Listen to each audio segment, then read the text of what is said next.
Died on a Tuesday. Not dramatically, no screaming, no audience. Just me, 17 years old, collapsing in a hotel bathroom in Paris while my mother and sister were downstairs having champagne. The hotel doctor said it was an undiagnosed heart condition. My mother said it was inconvenient. My sister said it ruined her graduation trip. Now I'm 14 again, sitting in my childhood bedroom, and I can hear them planning another trip without me. Emma doesn't need to come to Rome, my sister Victoria's voice drifts up the stairs. She'll just complain about walking. You're right, darling, my mother agrees. Besides, the good hotel only had 2 rooms available. It's a mother-daughter trip anyway. I smile at my reflection in the mirror. In my first life, I cried when they left me behind. I begged to come. I promised I'd be good, quiet, invisible. They went anyway. It was the first of many trips I'd watched them take through Instagram posts while I ate ramen alone in this house. But that was the old Emma, the Emma who died at 17, having never left the country, having never even left our state, except for that one final fatal trip they grudgingly took me on when Aunt Claire shamed them into it. This Emma knows something they don't. That airline ticket I've been hiding in my underwear drawer. That passport I applied for in secret. That bank account I opened with the money I found under my dead grandmother's mattress. Money I remembered from my first life. Money that would have gone to estate lawyers if I hadn't gotten there first. $3,000, enough for a 17-year-old who died having seen nothing to come back and see everything. Emma, my mother's voice sharpens, and come down here. I take my time. There in the living room, Victoria sprawled across the white couch Mom never let me sit on, flipping through a tour book of Rome. My mother sits beside her, perfectly coiffed as always, looking at me like I'm a stain she can't quite remove from her perfect life. We're going to Rome for Victoria's spring break, Mom announces as if this is news. You'll stay with Mrs. Patterson next door. Mrs. Patterson is 75 and smells like mothballs and gin. In my first life, I stayed with her for a week and ate nothing but white bread and American cheese because she forgot to buy groceries. Okay, I say simply. They both stare at me. They expected tears, begging. The old Emma's desperate neediness. Okay. Victoria's perfectly shaped eyebrows rise. That's it? You'll be good? Mom adds suspiciously. No dramatics? No dramatics, I promise, and it's not even a lie. The drama will happen without me ever saying a word. They leave on a Thursday morning, Victoria in her designer travel outfit, the one Mom bought her, the one I admired and was told was too mature for me, Mom in her Chanel sunglasses, they barely say goodbye. I wait exactly 1 hour after Mrs. Patterson's checks on me with her cursory, "You, all right, dear?" And then I pull out my suitcase. The passport, the ticket, the money I've been saving every dollar of my allowance to add to Grandma's hidden stash. The phone I bought at Walmart with cash, untraceable, with no plan connected to my mother's account. I'm going to Paris first, to see the city I died in, but this time on my terms, then London, Amsterdam, Prague, Bangkok, Tokyo. I have it all mapped out. Hostels, budget airlines, trains. Every city I dreamed about in my first life, while my mother and Victoria sent postcards of places I'd never see. I take one last look at my childhood bedroom, at the faded posters and the bookshelf full of travel guides I'd read like fantasy novels, at the window where I used to watch them drive away. Then I lock the door behind me and head to the airport. By the time they land in Rome, I'm already in Paris. The thing about dying and coming back is that you remember things differently. Not just the big things, like how to avoid the heart condition that killed me. Turns out there was a recall on one of my medications. Switching was easy. But the small things, the important things, like how to be invisible. In my first life, I was invisible by force. Overlooked, forgotten.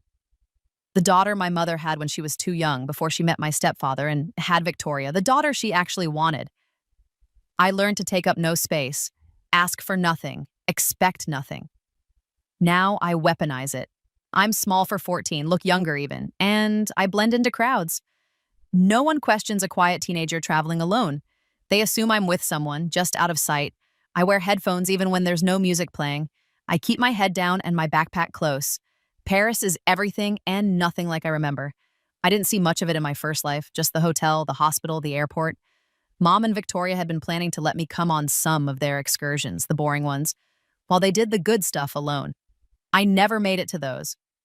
Now I stand at the top of the Eiffel Tower at sunset and I cry. Not sad tears, triumphant ones. I'm here. I made it. I'm alive and I'm free.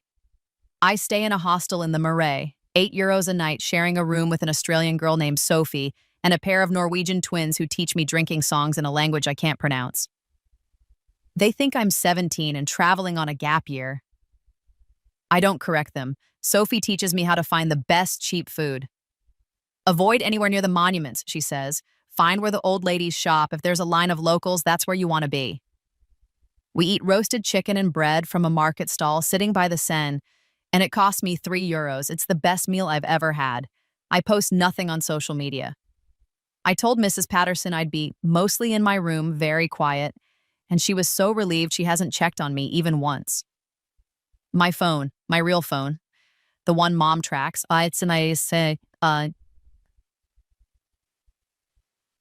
sits in my drawer at home, powered off. I am a ghost in the machine of my own life, and I have never felt more alive. On my third day in Paris, I get the first message on my burner phone. It's from Sarah, my only real friend from school, the only person who knows where I really am. Sarah, your mom is posting Rome pics. Victoria looks miserable, LOL. I smile. Victoria always looks miserable when Mom makes her pose for tourist photos. She wants to look cool and casual, but Mom needs perfect family memories for her social media. The family I'm no longer part of, not by their choice this time, but by mine. Me, good, she can stay miserable. Sarah, you're my hero. I told my mom what you did, and she said your mom deserves it. Sarah's mom has always hated my mother. She's seen the way they treat me. Once, when I was 12, she called Child Protective Services. Nothing came of it. Emotional neglect is hard to prove when you're fed and clothed, and your mother is charming to outsiders. But I've never forgotten that someone cared enough to try. Me, tell your mom thank you for everything. Sarah, when do they come back? Me, 5 days.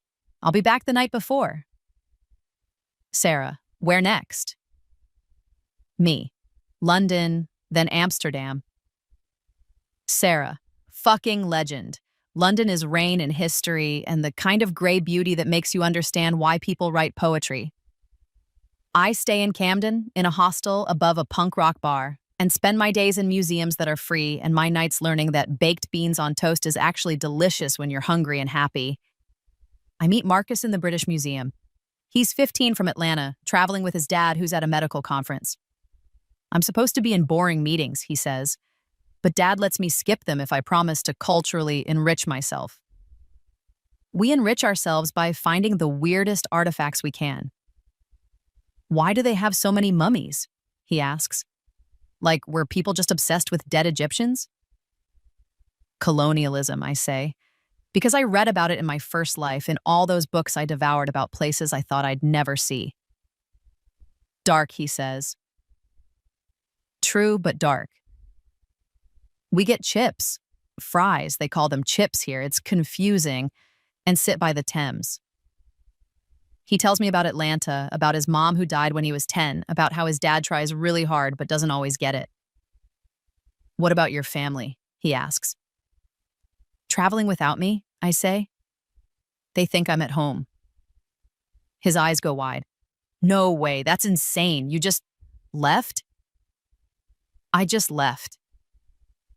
They're going to kill you when you get back. I smile. Probably, but I don't tell him the whole truth. That I've already died once because of their negligence. That I coded in a bathroom while they sipped champagne, and they were angry about the inconvenience instead of devastated by the loss. That when I woke up as 14-year-old me, I knew I had one chance to rewrite everything. This isn't rebellion, it's resurrection. Marcus and I exchange numbers, my burner number. Text me from wherever you go next, he says. I want to live vicariously. You're literally in London, I point out. Yeah, but I'm supposed to be here. You're not. That makes it cooler. I think about that as I ride the night bus back to my hostel. how the same experience means something different when it's stolen versus given. Victoria has been to 12 countries and been bored in all of them, dragged around by mom's Instagram itinerary. I'm on country 3 and every moment feels like breathing for the first time. In my first life, I died never having truly lived. Not this time. Amsterdam is stroopwafels and bicycles and canals that look like paintings. I stay in a hostel on a literal houseboat and wake up to water lapping against the hull. I'm getting better at this. At traveling, at being alone but not lonely. I've learned to read maps, to navigate train stations, to ask for help in broken combinations of English and Google Translate. I've learned that most people are kind to a polite young woman traveling alone, and the ones who aren't are easy to avoid. I've also learned to stretch money impossibly far. Grocery store sandwiches, museum free days, walking instead of taking transit. I track every euro, every pound, every dollar. My 3,000 is down to 1,800, but I'm only halfway through my trip. In my first life, I never had money of my own. Mom controlled everything, and Victoria got whatever she wanted. I had an allowance that barely covered school lunch. Now I know the exact exchange rate between dollars and euros. I know that a hostel bed in Eastern Europe costs half what it does in the West. I know that street food is often better and always cheaper than restaurants. I know how to survive. Sarah texts me almost daily now. Sarah, your mom posted a photo of Victoria at the Trevi Fountain. Caption is my beautiful daughter's wish coming true. Sarah, guess you're not her daughter anymore, LOL. Sarah, sorry that was mean. Me, it wasn't mean, it was accurate. Sarah, when are you going to tell them? Me, when I'm ready. But the truth is, I don't know. Part of me wants to walk in the door the night before they return and pretend nothing happened. Let them never know I was gone. That would be its own kind of revenge, that I could disappear from their lives and they wouldn't even notice. But a bigger part of me wants them to know. Wants them to see that I did everything they said I couldn't do. That I'm braver and stronger and more capable than they ever gave me credit for. I'm 14 years old and I've crossed an ocean alone. I've navigated foreign countries and foreign languages. I've made friends and seen wonders and survived. I'm everything they said I wasn't. In Amsterdam, I meet Elena, a girl from Brazil who's been traveling for 6 months. She's 19 and fierce and teaches me phrases in Portuguese while we eat cheap pizza in Vondelpark. Why are you traveling so young? She asks. Not judgmental, curious. Because I died before I could, I say, and then laugh at her confused expression. Long story, bad family, I'm fixing it. She nods like this makes perfect sense. Families, she says, they can be beautiful or terrible. Sometimes both. Mine thinks I should be married by now. Instead, I'm here. Here is better, I say. Here is better, she agrees. We spend 2 days together. She shows me the secret spots, the tiny bookshop cafe, the market where locals shop, the park where you can hear concerts for free. On my last night, we get fries with mayo, a revelation, and sit by a canal. Where next? Elena asks. Prague, then Budapest, then Asia. You have enough money? Barely, but I'll make it work. She studies me. You're young, but you're not stupid. You'll be okay. It's the nicest thing anyone said to me in either of my lives. Prague is a fairy tale city, all spires and bridges and buildings that look like they're made of gingerbread. I stay in a hostel in the old town and spend my days wandering, getting deliberately lost in streets too narrow for cars. I'm in a cafe, eating the cheapest thing on the menu and making it last as long as possible when I see the first photo. Not from my mom's Instagram. I don't follow her anymore, haven't since I left, but Sarah sends it to me. You need to see this. It's Victoria crying at a restaurant. The caption is about difficult teenage emotions and the challenges of raising sensitive daughters. And I want to throw my phone into the Vltava River. Sensitive. Victoria is about as sensitive as a brick. She's crying because she didn't get something she wanted, and mom is spinning it as depth of character. Sarah, there's more. The next post is worse. It's a photo of my bedroom door, closed from the outside, with a caption about respecting boundaries and how I'm taking time to process being left behind and how they're giving me space. They think I'm at home, sulking. They've been gone for almost 2 weeks and they haven't called once to check on me. They haven't asked Mrs. Patterson how I'm doing. They're so convinced of my patheticness that it hasn't occurred to them I might not be there. I'm so angry, I'm shaking. Then I start laughing. The German couple at the next table looks at me like I'm insane. A teenager alone, staring at her phone, laughing like a maniac. I don't care. They don't know. They have no idea. Me. Perfect. Let them think I'm hiding in my room. Sarah, you're really not going to tell them? Me. Not yet. I want to see how long it takes them to actually check. Sarah, evil. I love it. But it's not evil, it's justice. In my first life, they left me behind over and over. Trips, events, moments. I was always the afterthought, the burden, the one who wouldn't enjoy it anyway. And when they finally took me somewhere, when Aunt Claire shamed them into taking me to Paris for my 17th birthday, they resented every moment. They left me alone in the hotel room every night. They complained about having to include me. And then I died and they were annoyed about the paperwork. Now I'm alive and free and they don't even know I'm gone. The irony is so perfect it hurts. I stay in Prague for 4 days. I climb to the castle and watch the sunset over the city. I eat Trdelník and drink cheap beer and talk to travelers from everywhere. South Africa, Japan, Argentina, Canada. I learn that the world is bigger and smaller than I thought. That loneliness exists everywhere, but so does kindness. On my last night, I meet a woman named Patricia in the hostel common room. She's 65, from New Zealand, traveling alone. Isn't it scary, Sendas? I ask. Being alone? She laughs. Scarier to be stuck in a life that doesn't fit. I spent 40 years married to a man who thought I should be satisfied with our backyard. When he died, I sold the house and left. Been traveling for 3 years. Do you regret it? Only that I didn't do it sooner. She looks at me closely. You're young to be alone. I'm old enough, I say. Clearly. She pauses. Does your family know where you are? They think I'm at home. They left me there while they went on vacation. Her face hardens. Then they're fools. You're braver at 14 than most people are at 40. I think about that on the train to Budapest. About bravery. In my first life, I thought I was a coward, afraid to stand up, afraid to demand better, afraid to take space. But that wasn't cowardice. That was survival with no options. This is what courage actually looks like. A 14-year-old girl with a backpack and a dream crossing continents alone. I'm not brave despite my fear. I'm brave because of it. Budapest is thermal baths and ruined bars and a river that divides the city like a promise. I stay in a hostel in Pest and spend my first morning in the Széchenyi baths, soaking in hot water and feeling my bones relax. My money is getting tight. I have $1,100 left and still 3 countries to go. I've been eating 1 meal a day, filling up on bread and fruit I buy at markets. I've started skipping the paid attractions, finding the free walking tours instead. But I don't care. I'd rather be here hungry and free than home, fed and caged.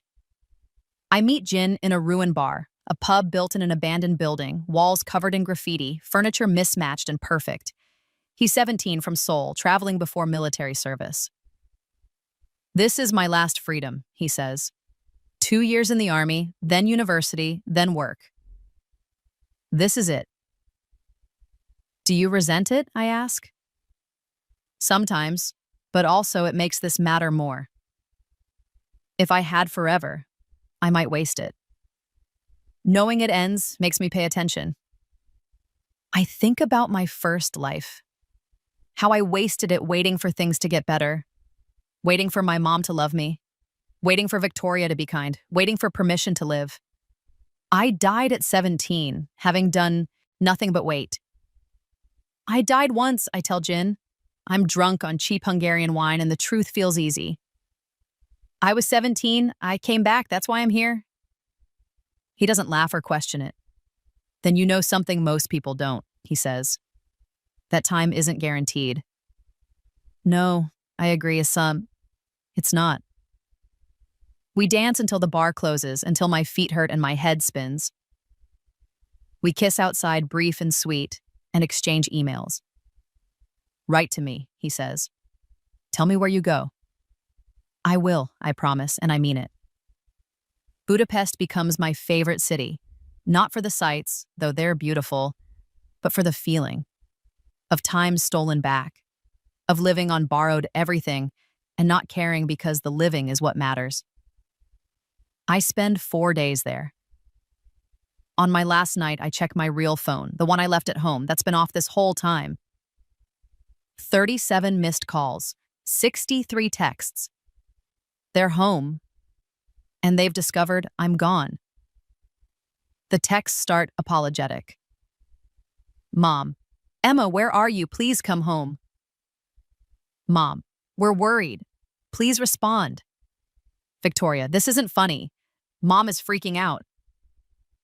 Then they turn angry. Mom, I've called the police. You're in serious trouble. Mom, how could you do this to us? Victoria, you're so selfish. We cut our trip short because of you. And finally, desperate. Mom, please, just tell me you're safe. Mom, I'm sorry for everything. Please come home. I read them all in a cafe in Budapest, eating langos and watching the Danube flow by. Sarah has been keeping me updated. Mom called her parents, who called her, demanding to know where I am. Sarah lied perfectly. She seemed fine at school. I don't know anything. The police can't do much. I'm not kidnapped. Mrs. Patterson saw me leave with a suitcase. They know I went willingly. I'm a runaway, not a victim. And at 14, unless there's evidence of immediate danger, they're not launching an international manhunt. Mom is furious and terrified in equal measure, and it's not because she loves me. It's because I've embarrassed her, made her look like a bad mother. Because people are asking questions she can't answer. Where was Emma while you were in Rome? You left your 14-year-old home alone? She ran away and you didn't notice for 2 weeks? I imagine the gossip, the judgment, and I smile. Me. I'm safe. I'll be home when I'm ready. I turn the phone back off. Sarah texts my burner immediately. Sarah. She's losing it. She's calling everyone. She went to the school. She's posting about you on Facebook. Sarah. Screenshot. The post is a photo of me from 2 years ago, looking young and scared. My daughter Emma is missing. If you have any information, please contact me. I'm devastated and desperate. Please share. The comments are revealing.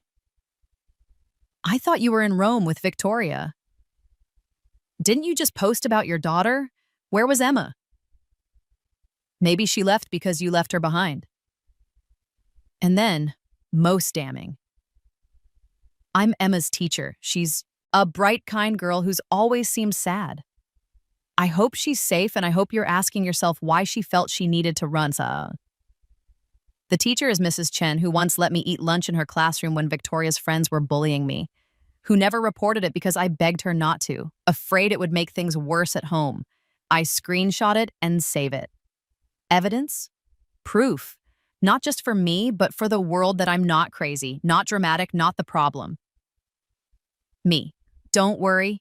I'm coming home soon. On my terms. Sarah. What are you going to do? Me. Finish my trip, then go home and watch them squirm. Because I've realized something. My revenge isn't the running away. That was just freedom.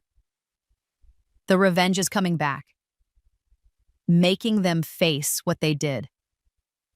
Making them explain to everyone why their daughter felt she had to flee. In my first life, I died silent. They buried the story with me. Literal heart failure. So sad, so young. Nothing to be done. This life, I'm making sure everyone hears the truth. I skip Vienna. I'm running out of money and time, and I want to make it to Asia. I take a budget flight from Budapest to Istanbul, then another to Bangkok. The heat hits me like a wall when I step off the plane. Humid and thick and smelling of incense and street food and life. I take a taxi to Khao San Road and find a hostel for $4 a night, a bunk bed in a room with 8 people, a bathroom down the hall, and no air conditioning. It's perfect. Thailand is everything Europe wasn't. Chaotic and loud and colorful. I eat pad thai from street carts for $1. I take a boat up the Chao Phraya River and watch Bangkok slide by. I visit temples where I have to cover my shoulders and take off my shoes, where the Buddha statues are gold and serene. I meet travelers who've been on the road for years, living on almost nothing, working odd jobs, teaching English, running hostels. They teach me the backpacker code. Share food, share information, take care of each other. A girl from Canada named Michelle teaches me how to bargain at markets. Act like you're walking away, she says. They'll always come down. An Australian guy named Tom shows me the best street food. If locals are eating there, it's safe. If it's empty, run. I make my money stretch impossibly far. $700 left, and I need to get to Japan and then home. I start skipping hostels some nights, sleeping in airports or train stations. I eat 1 meal a day. I walk everywhere. I'm exhausted and exhilarated and more alive than I've ever been. On my 4th night in Bangkok, I get drunk on cheap whiskey with a group of travelers and tell them everything. About dying, about coming back, about my family and the trip and the revenge that isn't really revenge, just justice. They listen like it's the most normal thing in the world. My dad kicked me out when I was 16, Michelle says. Haven't talked to him in 4 years. Family isn't blood, it's choice. I ran away from an arranged marriage, Masan, says Priya, a girl from India. My parents still don't know where I am. Maybe they will someday. Maybe they won't. We're all running from something. The difference is I'm running towards something too. On my last day in Bangkok, I go to the Grand Palace. It costs 500 baht, almost $15, my most expensive day yet, but it's worth it. The buildings are covered in gold and jewels, intricate and impossible. I stand in front of the Emerald Buddha and I think about transformation. In my first life, I was a caterpillar that never got to become a butterfly. I died in the chrysalis, unformed and unseen. This life, I'm flying. Japan is my last stop and I'm running on fumes. $300, 5 days. Then I have to go home. I land in Tokyo and take the train to a hostel in Asakusa. The city is clean and efficient and overwhelming. Neon signs and vending machines and crowds that move like water. I can't afford to do much. I walk everywhere. I eat convenience store onigiri. I sit in parks and watch people. But I also see temples and shrines. I watch the sunrise at Sensoji. I take a train to Kamakura and stand in front of the Great Buddha, feeling small and infinite all at once. On my 3rd night, I meet Yuki in the hostel common room. She's 22 from Osaka, traveling in her own country like a tourist. Sometimes you have to leave to see clearly, she says when I ask why. I grew up here. I thought I knew it. But traveling shows you differently. I know what you mean, I say. I grew up thinking I knew who I was. I had to leave to figure out I was wrong. Who are you now, Faiz? She asks. I think about it. Someone who doesn't wait for permission anymore. She nods. That's a good person to be. We spend my last 2 days together. She shows me her Tokyo, the tiny ramen shop in an alley, the shrine hidden behind office buildings, the park where salarymen do Tai Chi at dawn. She doesn't ask about my family or why I'm alone. She just accepts me as I am. On my last night, we eat okonomiyaki and drink ramune and watch the lights of Shibuya crossing. What happens when you go home? Yuki asks. I face them, I say. And I make them face what they did. You're brave. I'm tired, I admit. But I'm ready. She gives me her email. Write to me. Tell me how it ends. I will, I promise. I fly out the next morning, 15 hours back to reality, back to the life I left behind. I land in the evening, take a bus to my city, and then stand outside my house. It's been exactly 4 weeks since I left, the longest month of my life and the shortest. I've crossed oceans and continents. I've seen wonders. I've become someone new. Now I have to go back to being Emma, at least for a little while longer. I unlock the door with the key I've kept in my backpack this whole time. The house is dark. They're not home, probably out to dinner, pretending normalcy while I'm missing. I go upstairs, drop my backpack in my room, and wait. They come home 2 hours later. I hear the car, then the garage door, then their voices. Can't believe she'd do this. Police said runaways usually come back. So embarrassed, everyone asking questions. I wait until they're inside, until I hear them in the kitchen before I walk downstairs. My mother sees me first. She goes white, then red. Emma, Victoria spins around. Oh my God. Hi, I say calmly. I'm home. Mom rushes forward like she's going to hug me, then stops like she's not sure she's allowed. Where have you been? Do you have any idea what you've put us through?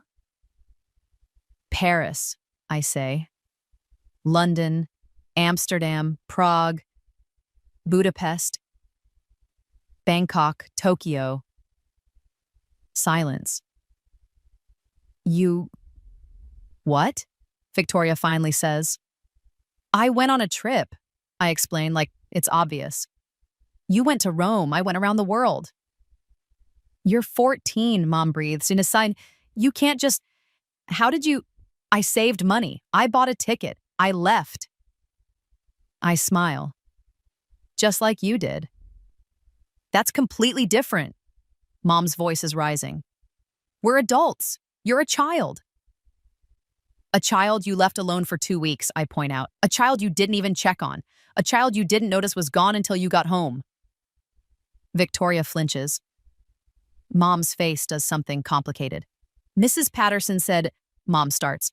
Mrs. Patterson barely knows I exist, I interrupt. I told her I'd be quiet and she never checked. Just like you never checked, just like you never have. That's not fair, Victoria says, but her voice is weak. Isn't it? I pull out my phone, my burner phone, and start showing them pictures. Me at the Eiffel Tower, me in front of Big Ben, me at the Grand Palace, me at Sensoji. This is what I did while you were in Rome, while you were posting about your beautiful daughter and family memories and not once mentioning that you left your other daughter at home. We thought you'd be upset about coming, Mom tries. You thought it would be easier without me, I say. And you know what? You were right. It was easier for both of us. You got your perfect trip with your perfect daughter, and I got to see the world without being your burden. You're not a burden, Mom says, but it sounds automatic, rehearsed. Yes, I am. I say it simply, factually. I have been since you married David and had Victoria. I've always been the wrong daughter, the reminder of your first marriage, the one who doesn't fit the family photo. Emma, Victoria starts, but I cut her off. Do you know when I realized it? When you posted that photo of the Trevi fountain? My beautiful daughter's wish coming true. Singular. Daughter, not our daughters. Because you only have one daughter who matters. The silence is deafening. I didn't mean, Mom's voice cracks. I just meant, I know what you meant, I say. You meant Victoria. You always mean Victoria, and that's fine. But I'm done pretending it doesn't hurt. I'm done waiting for you to love me the way you love her. I'm done being invisible. You're not invisible, Victoria says quietly. I see you. I laugh, and it's not kind. You see someone to compete with, someone to be better than. But you don't see me. She looks like I've slapped her. Mom sinks into a chair. I don't know what to say. You don't have to say anything, I tell her. I just need you to hear me. Really hear me. I left because staying was killing me, slowly, quietly, but killing me all the same. I don't tell them about my first life, about actually dying. They wouldn't believe me anyway. But the metaphor is close enough. I'm sorry, Mom finally says. I didn't realize. You should have noticed I was gone, as I say. You should have checked on me. You should have cared enough to make sure I was okay. But you didn't, so I did it myself. Victoria's crying now, silently. I'm sorry, she whispers. Emma, I'm sorry. It's the first time she's ever apologized to me. I don't forgive her, not yet, maybe not ever. But I nod. What happens now? Mom asks, and she sounds lost. Now I finish high school, I say. And then I leave. For real this time. I'm going to graduate early. I looked it up, I can do it, and then I'm going to travel, for as long as I want, with or without your permission. How will you pay for it? Mom asks, and there's a challenge in her voice. A disbelief. I smile. The same way I paid for this trip. I'll figure it out. I'm good at that now. And I am. 4 weeks alone in 7 countries taught me more than 17 years at home ever did. I know how to survive, how to budget, how to find work. Hostels always need English-speaking help, and I met a dozen backpackers who taught English online while traveling. I know how to be free. I don't want to lose you, Mom says, and she sounds sincere. Then don't, I say simply. Stop leaving me behind. Stop forgetting I exist. Stop making Victoria the center of every story. See me. Actually see me. I will, she promises. I'll try. It's not enough, but it's a start. I go upstairs to my room, my childhood room that feels foreign now, and I unpack. My clothes smell like airports and hostels and freedom. I hang them up carefully, reverently. Sarah texts immediately. Sarah, OMG, you're back. Tell me everything. Me, tomorrow, I promise. But Sarah, thank you for covering for me, for believing in me. Sarah, always. You're my hero. I fall asleep in my own bed for the first time in a month, and I dream of temples and rivers and cities I haven't seen yet. The fallout takes weeks. Mom tries. She really does. She asks about my trip, looks at my photos, listens when I talk about the people I met and the things I saw. She even, after I push, goes to therapy. Just to talk, she says, about parenting, about choices. Victoria is quieter now, subdued. She stops posting as many photos, stops seeking Mom's constant attention. At dinner one night, she asked me, "Did you really go to all those places alone?" Yeah, I say. Weren't you scared? Terrified, I admit, but I was more scared of staying. She nods like she understands. Maybe she does. School is different too. The story got out. Not the details, but enough. That I ran away.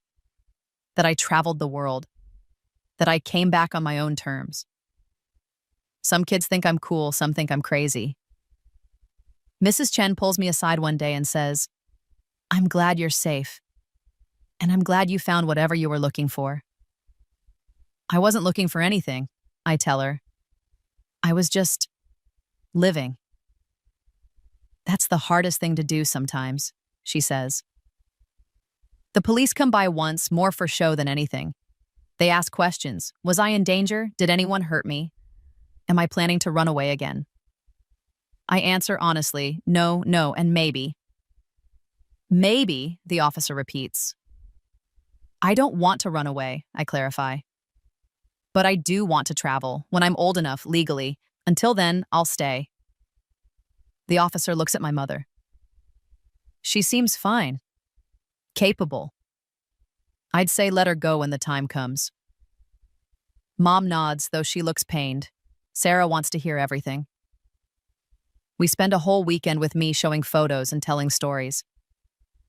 She hangs on every word. I can't believe you actually did it, she says. Most people talk about running away. You just did.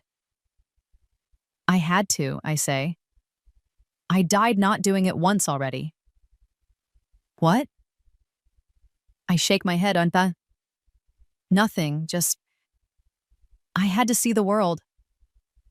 I had to know I could. And now you know. Now I know.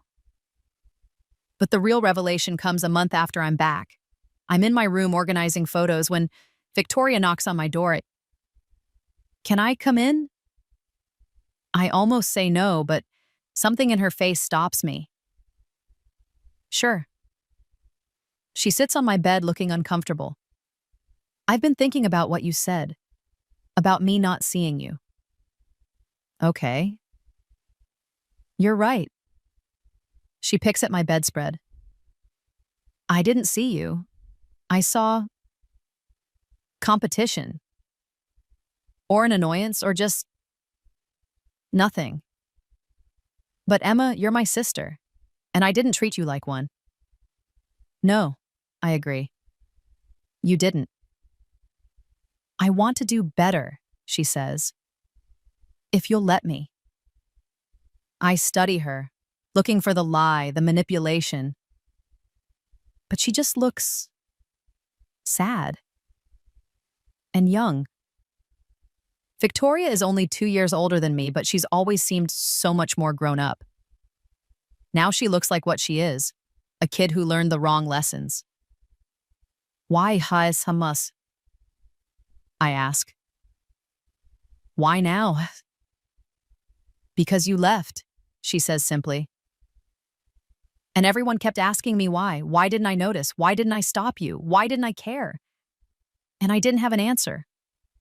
I should have had an answer. You're my sister. It's not enough. But like Mom's promise, it's a start. Okay, I say. You can try. She nods, relief flooding her face. Thank you. After she leaves, I sit in my room and think about forgiveness, about whether they deserve it, about whether I owe it to them. I don't know the answer, but I know I don't have to decide today. I graduate high school at 16, a full year early. I take online classes and summer school and test out of everything I can. Mom doesn't love it, but she doesn't stop me. On my last day of school, Mrs. Chen gives me a card. Inside is a check for $500 and a note. For your next adventure, you deserve every moment of it. I cry in her empty classroom. She pretends not to notice. Sarah throws me a party, just the two of us, pizza and a movie, the way we like it. Where first? She asks. South America, I say. Then Africa, then maybe Antarctica if I can save enough. You will, she says confidently. You're Emma who traveled the world. You can do anything. I like that title. Emma who traveled the world, better than Emma the forgotten daughter. The night before I leave, Mom comes to my room. I'm packing again, better this time. Efficient and practiced. I wish I could come with you, she says. I look at her, really look. She's aged since I came back. New lines around her eyes.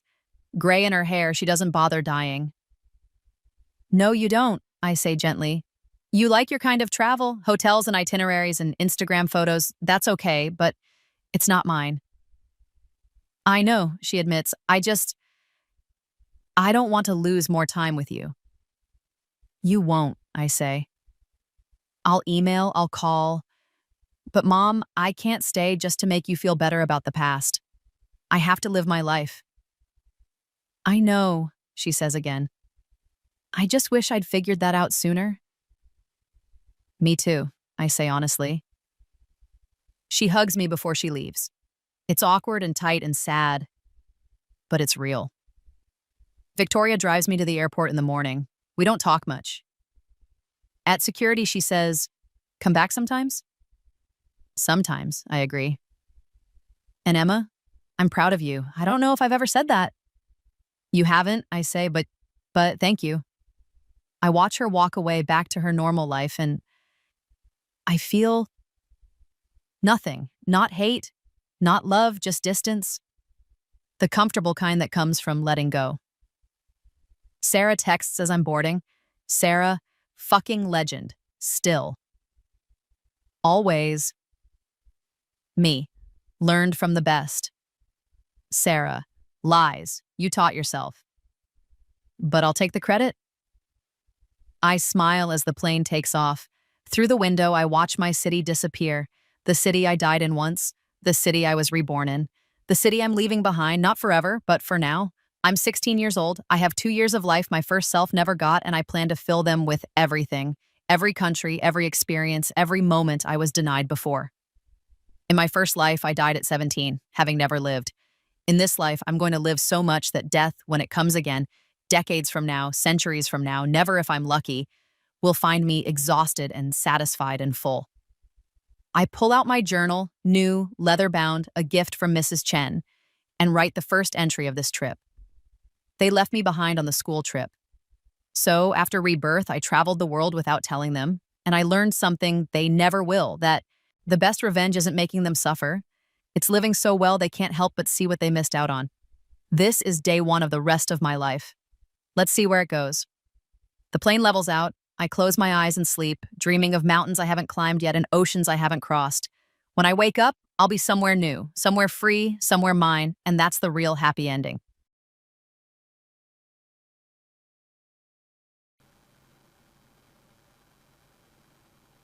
And your hair cream bag? Yeah. Again, I thought you would never ask.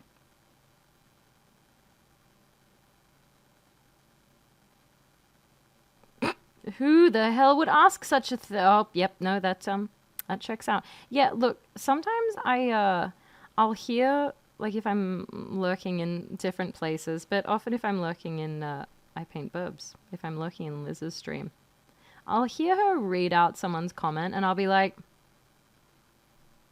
I already know, it was either, I just have a sense that it was either Frisson or Seth. And you know what? An alarming amount of the time I am correct.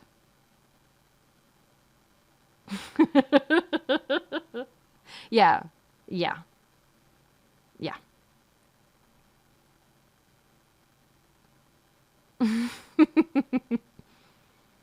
That's right. I think of you, little freaks, even when I'm not live.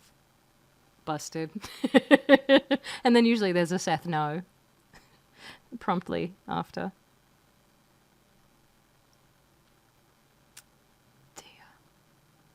Dear, dear, dear, no.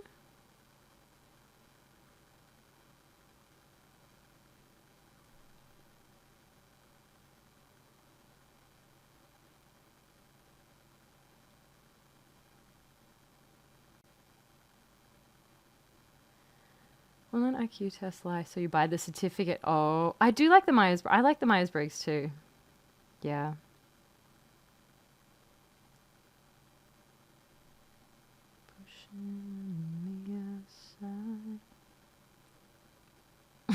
A drawing and a pencil callback. Okay.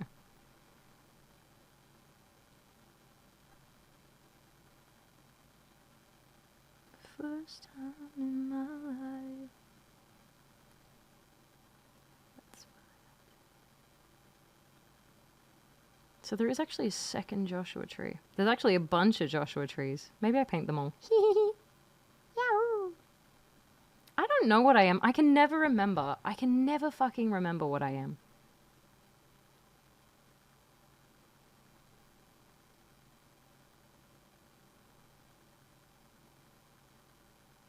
Week in the desert. And I know I'm right. Friends for Josh. Josh deserves friends. Yeah, you know what? Yeah.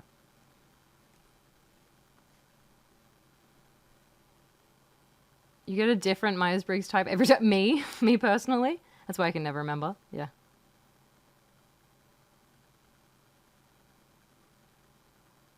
Every time a different personality.